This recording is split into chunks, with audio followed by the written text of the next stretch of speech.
When on a repeater and I change talk groups and I'm changing the repeater like wires X room or reflector on D start, it's only changing locally on the radio. You need to key up on DMR when you actually change talk groups. So if I'm going to change talk groups here, say I'm changing the channel, this doesn't automatically, there we go, doesn't automatically just change the channel.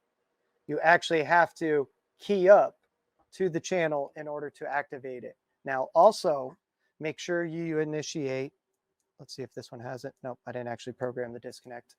Usually we program a disconnect button. So when you push up here, the disconnect comes up on your screen and you push the push to talk and it disconnects you from the actual talk group you're in right now. So that's how you would disconnect. If it's static, it won't work. It'll still keep that one channel active. However, if you change the channel at that point and key up a new one, hopefully, as long as you're keeping yours active and that other one's not being active, it should switch over to you.